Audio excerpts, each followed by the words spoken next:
Well, welcome back, everyone. I hope you all had fruitful discussions in your breakout sessions. We're now going to hear some report outs from sort of key takeaways from the discussions. And I want to encourage you to use, Eamon's team is not back yet. We're back. Oh, you're back. Welcome yes, back. Yes. But we also changed a little bit because Zach has such a beautiful reading voice. We decided that Zach was going to read our conclusions. All right. So, but before we delve into that, and you guys will go first, I just want to encourage you to ask questions or make comments in the chat box because all of that is being retained. Yes, sir. And again, we're going to pull a much more detailed summary of the discussions that we had and have the opportunity, we hope, to go back to the presenters for the three models to get answers to questions. Thank you. Please feel free to do that. So we'll start with the Pathways Hub model, and I guess, Zach, you're going to take us through the key findings of that group. Just give me 1 second here to share my screen.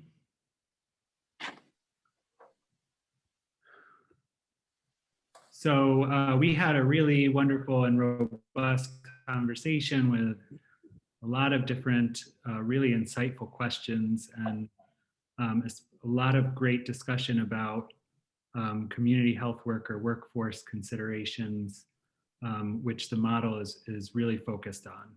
So in the first question about the design elements that would create a robust and engaged network of organizations, our key takeaways related to the model were that people really liked the design element of hubs being community organized and led, with the hub that's going to be accountable for these outcomes, responsible for building an effective network. The group took away that the payment feature of this model was a strength that was based on resolving unmet needs via well understood pathways because they were informed by community health workers who navigate those pathways. The role was clearly defined of the hub and allowed the organizations to manage the workforce.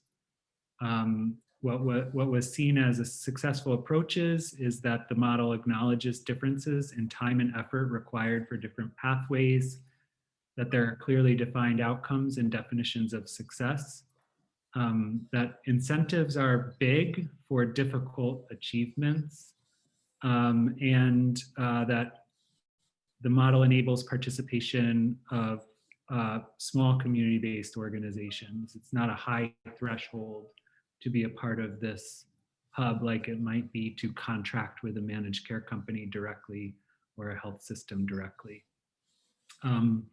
Some of the challenges, it's not always clear about the accountability of the community health worker at an organization and the larger hub, or the payer or health system that's contracting with the hub. For that reason, performance management may be complex and the issue was raised about how community health workers have a high level of accountability for these outcomes, which they may or may not always have a lot of control over when working with individuals. So they might work with someone for a long time, and if they don't get that outcome, it's tied to that payment. So that might cause them stress. Another challenge is that while these pathways are kind of mapped out individually, pathways in real life don't necessarily exist in isolation, they're interrelated. And that it takes time to build revenue for organizational capacity, so startup investment would be helpful or needed. On question 2 about operational approaches for outreach, service coordination, and quality to support scale and equity and results. One of the strengths of this model is that it can drive policy changes necessary for scale and equity because you can see in the data of the hub outcomes which needs are unresolved, most challenging to resolve, or where there are kind of big gaps that need to be addressed. It leverages and bolsters through new financing an existing CHW workforce. So it's not like the hub needs to develop its own new CHW workforce or navigation arm. And that hub can support training on the resources across those workforces. That lends itself to scaling and also to learning. Another takeaway in this area is that it's focused on social needs rather than medical risk. Successful approaches identified: because the model lends itself to clearly defined contracts and payment terms, performance and quality can be tied to financial incentives. It offers an advantage over process-based relative value units, or RVUs, in managed care. It has an upstream focus, and quality standards and reliability are pretty highly auditable or measurable. In terms of challenges, the ROI for healthcare payers may not be the same as community ROI. That'll probably be a challenge in all 3 of these models. Drawing payments from other sources outside Medicaid and Medicare, including people who might be like, how does the model, can the model leverage people on private or employer-based insurance? And since the benefits to the system extend outside healthcare significantly, how can the model drive payments from other sectors? Addressing the rising risk population. The model works for that population, but there may not be a payer necessarily there for that population. And that it's not explicitly oriented on preventive healthcare. It's more oriented on the assumption that if you resolve these unmet social needs, people will better engage in preventive healthcare rather than addressing it explicitly. In terms of the technology question, the model certifies technology vendors that can prove that they can support the model, and you need to prove that you can meet the requirements of the model rather than being tied to a specific technology. But the standards are reasonable and feasible, making it pretty or somewhat platform agnostic. Successful approaches mentioned here is that payers in some of the regions where Hub is active have begun to require the certification of technologies active in that region, and that there are 10 technology platforms who are already on board or being onboarded. Challenges, and this is going to be a New York City theme, I think, is that there are regions where there's multiple technology platforms already deployed or in place, and regions may not be able necessarily to commit to one Pathways Hub certified platform, for example. So that was it from our session. It was a really great conversation, and I think everyone learned a lot about this model and how it might benefit or contribute to the social determinants of health in New York City. Thank you, Zach. Beautifully done. And thank you, Dr. Almohandes, for leading the discussion. It sounded incredibly fruitful. So let's go now to Diana Mason, reporting out from the first breakout session, which focused on the Camden Coalition of healthcare providers. Thank you. Yes, we had a very rich discussion as well, and Murray will share the document, we deviated a little bit from from the grid. If you could enlarge that a little bit, that would help me a lot. The small print, yeah, maybe a little, yeah, that's good. And maybe center it a little bit, Murray. So, so ours was the Camden Coalition, and on the first, on key design elements, a couple really stood out. One was that trust was had to be built, had to be maintained, and that is a key component, as well as convening. It was serving as a convening organization. That you know, it's really foundational to success, and for building consensus. And then the successful approaches, that one, it's open to all types of organizations. There are not a lot of barriers to getting in. It's about having an engaged board to drive the work. And CANDM is a central organizing structure. A part of that was that they do have fees for organizations to be part of it, and they can charge a hefty fee, sometimes of $50. The idea of inclusiveness and networking, this person-to-person relationship, that it really is about being person-centered, and that has to be fundamental. At the same time, we had discussion about the importance of looking at community level needs, as well as the needs of individuals. You know, a lot of good design is crucial, and making a lot of the resources available for free to some of these organizations, includable flexible funds for spending. We heard that indeed some of the organizations that are on the ground are financially very challenged, and that has to be addressed by the coalition. The challenges are, it used to be very healthcare focused, and the need to work outside of healthcare. And we had some discussion about bringing in other partners, and the recognition that for some people, when for the Camden Coalition, when they weren't hearing from clients, it was sometimes because they were incarcerated, and the need to engage the criminal justice system, and that may not see itself as in the health space. They started a consumer bureau. They focus on skill development. We also had a discussion about how do you value and actively financially support the community organizations when you're designing and developing the processes. That this has to be key, but it is a challenge. And the issue of equity and leadership, diversity and equity and leadership, noting that in New York City, most of the people in our group are white, and that continues to be a challenge in terms of a successful coalition.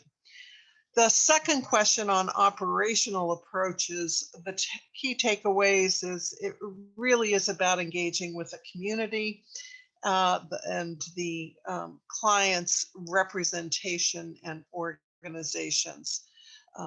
So that engagement issue is first and foremost. There is a coaching model that Camden Coalition uses, and it's applied to, as you can see, to client interaction. It's also applied to developing the coalition. The staff are trained in it. It's part of the training that the coalition does. There is a relationship-based approach that is used with organizations to develop the collaboration, and that trickles down to the patient. They really work for inclusiveness. They work for healthcare as a regional, to be viewed as regional, and looking at an ecosystem. When we talked about using a socio-ecological model to really do this work. And that, you know, the actual work really depends on what the issue, who's involved, who you're targeting depends upon the issue. and really does go to the neighborhood level. Camden has been able to leverage resources that don't depend on Medicaid plans, but that's always a challenge. And there are tiers of ties with organizations. Some have stronger ties than others, or there are ties that are stronger than with other organizations. And they have engaged, one of the keys to success is engaging in on-the-ground networking. Challenges, the issue of closing the loop on referrals was really a challenge, as we've already noted. If you could scroll up a little, Murray, and this asking the questions related to equity, particularly in leadership, that brings that issue up again. It's just really important issue. And then for the final question, the takeaways are really that we have to have good user experience with data sharing. And this goes from, all levels of the organization, including, we had some discussion about the people on the ground and what's being expected in terms of the technology that they're expected to use and data they're expected to collect. But this issue of this is such an important issue, and the tech companies really should be lobbied to start addressing it. Data interoperability obviously is really important, and getting that health information exchange in place. Successful approaches, well, I think everybody's still looking for what's the successful approach to, particularly to negotiating with vendors and getting them to be more responsive here, as well as funding this. Challenges, closing the loop on referral systems, again, is really important. And that we need the behavioral health partners and housing partners to be able to work with the health information exchange. And I'll just ask if anybody from the group has anything else that they would like to add. It was a rich discussion, and I am grateful to Jason and to Kathleen for sharing their experience. Yeah, yes, I would like to add, Ngozi, I would like to add that I think it was Shoshana that mentioned a real challenge with community health workers or service providers and technology, and the burden of that can be placed on community health workers for use of technology versus being able to really pay attention to serving the client, so that we want community health workers who are not overwhelmed by these prescriptive things that they have to do with the time that they have to spend. I think that's really important. I'm not sure I saw it captured. Yeah, I mentioned it, but you captured it much better than I did. Thank you, Ngozi. Any other comments from the committee? Anything to add? Okay. Thank you, Diana. Thank you, Mireille, for the notes. And our final report out is from Tanya Shaw, whose group was delving into the 211 model in San Diego. So Ariel, could you pop it up? Great. So I'll talk at a high level of like 3-ish key themes that emerge, and I think a lot of overlapping approaches and challenges with what we've heard in this report out so far. So one key theme that kept coming up in each question was around the fact that building or providing tech in itself is not going to solve everything. And I think while that's obvious, it tends to be it tends to be a really important point, because knowing that and understanding that allows for the network management, the integrator, the facilitator of the network to go in with agile processes for tool development, for governance, and for operating strategies. And that allows you to meet both the business need of the various stakeholders, as well as the population or the individual and community needs. And so I think that was a really important kind of those two themes together really say, we have to keep an eye on the strategic view for what we need to do from a funding and financing and impact assessment standpoint, but we also need to have a community view. And by having agile operating models and technologies, I think we heard, platform agnostic approaches, keeping an eye on those types of goals will really allow for a successful network response. I think another key theme was to really meet especially the CBO organizations where they are from a tech standpoint. So this goes back to a little bit of the platform agnostic approach, but allowing them to really submit their process metrics or their outcomes in any format, and really focusing on the information needed rather than the platform and the specific kind of technical pieces of it, but to be much more focused on the information, what's the integration needed to really achieve the network's goals, and not just meeting the needs of the individual stakeholders. And so that approach to data integration I thought was really interesting.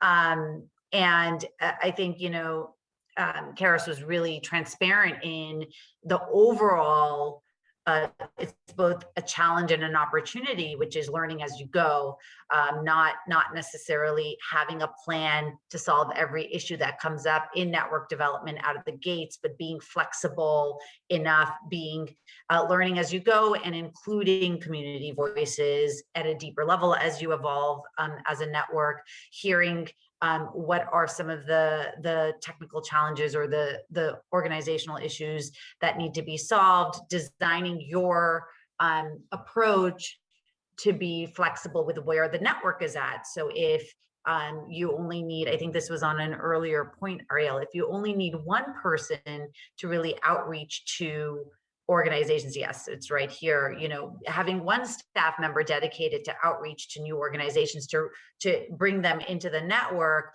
but the majority of staff was really focused on adoption, data integration, and strategizing with the network partners on how to reach the populations that were of interest. And so I think it was a really, really rich discussion where we focused on not just the build it if you come kind of mantra, but really thinking about how you keep building it, how you keep evolving the strategy and the operating model as you go.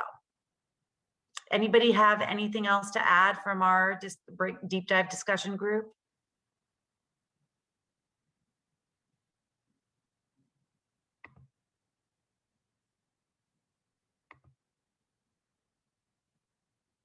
I think you really captured it, Tanya. It was great. And I apologize to everybody. I realized I did not pause for comments from my group. So I want to create that space right here and now.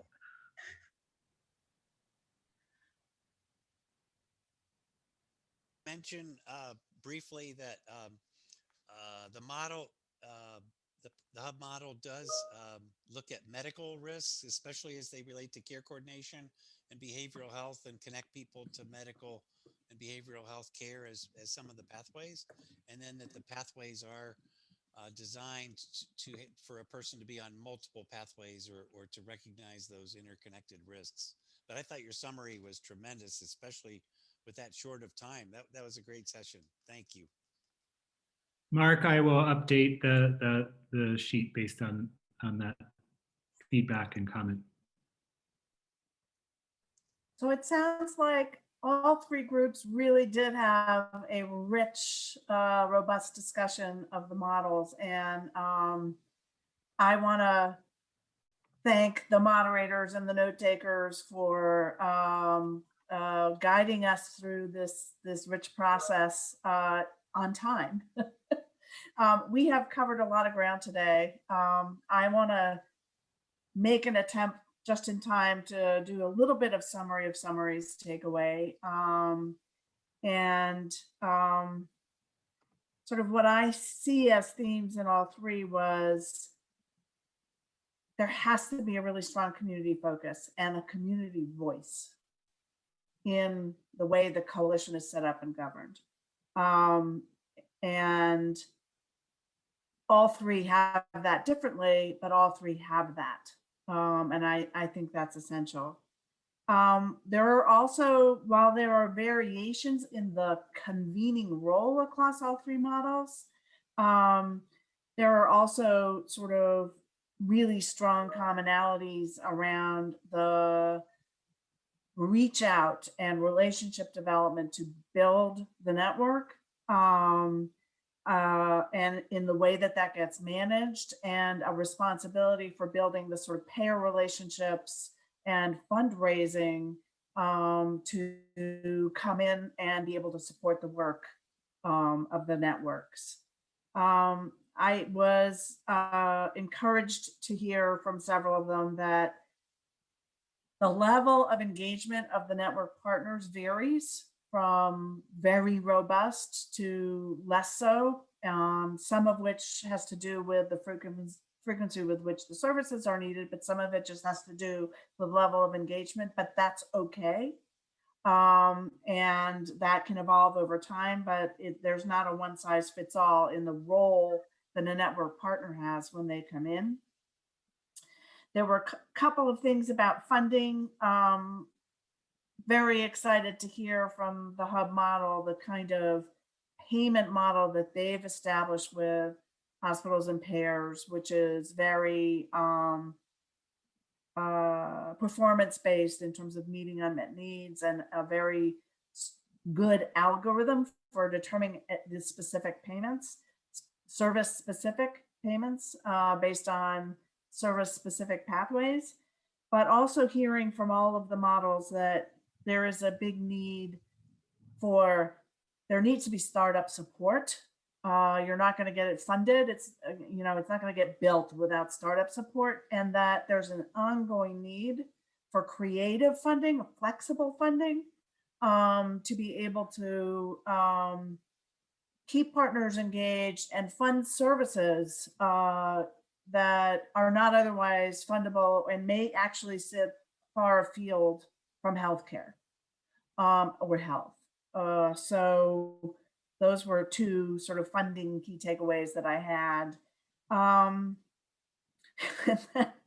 I hear like, you can't build it around technology, but technology is super critical and technology is killing us. Sort of this like morass. The biggest unknowns, I think, is the sort of tech strategy. And so it's pretty clear you can't design network processes around the functionality of existing technologies. We need to have sort of the right way we want to do things, and understanding of the data we need to collect, and a recognition that the numbers of different platforms that folks are dealing with, I'm going back to, it was originally raised by Shoshana Brown, but Ngozi sort of also seconded it, that we're putting a huge work hurdle on all those frontline workers, especially the community health workers who are trying to coordinate care, to try and get their person-to-person work done with all these different systems and system requirements that they have to use depending on who's funding something or what the nature of the service is. That's not sustainable. And so we don't have answers to that, I don't think, out of these discussions, but we need to stay true to the work that needs to get done in terms of designing processes. And we need to find ways to mitigate, you know, pushing down all technological hurdles to everybody who's trying to get the work done. Also heard consistently throughout that HIEs, and if they exist, community information exchange, are critical. And that it could be that the best way for us to be dealing with these technological problems is that you can use the technology, put it into this health exchange or community health exchange, and, you know, the sort of standardization could happen there, but that they play a key role. That is not evolved fully yet, but can play a key role. And so we take from all of these things some, I think, incredible lessons. I think we have great models that have, because all three of these models have maturity, approaches that have evolved through problem solving to be successful, so that we don't have to make the same mistakes everybody else made in the past. We'll make our own mistakes, I'm sure, but and there are challenges we all are going to face, and that we're going to have to get through and evolve as we go forward. So I just thought it was amazing work done, amazing ground covered, a great level of engagement and conversation, and really, really, really want to thank you, and especially the moderators and for their leadership of getting us through some really great conversations in a short period of time, the presenters for presenting their models in a short period of time. But I think we've learned a lot in 3 hours. I am very, very grateful to everybody involved for your commitment to being here, your interest in engaging, and what I hope will be continued engagement as we work forward. So first, let me just say, we will sort of just clean up those summary notes. I've had several chats requesting that we could get those before the full summary of the meeting. So we will get those out to you soon. We can also send the presentations of the models, so we can have the models and the notes that can go out soon. And then you will certainly get a more fulsome summary integrating the findings of everything that we've done today. And then, as a reminder, of course, our goal is to move this on towards maybe a more New York centric focused sort of what would we be trying to build in New York? What does that roadmap look like? And we'll want to have a little bit of discussion of, are there policy issues we need to address in order to make that successful? So Symposium 3, we're going to take a week off and then we'll turn our heads to that. But Symposium 3 is coming. And we will make sure that we send you information with dates enough in advance that you can be sure to be able to have that on your calendar. And really looking forward to that. So again, thank you to everyone. And this was marvelous. I am just so inspired and uplifted by all of the good work done by Camden, San Diego 211, and the Hub model. Makes me want to dig in more to how we're going to try and get this done in New York City.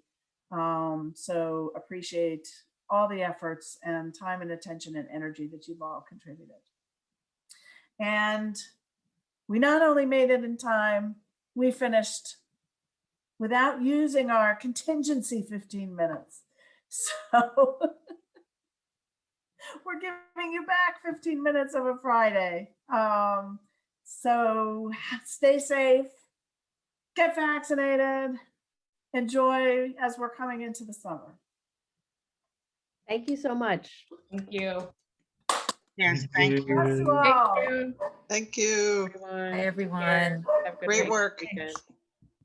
Thank you.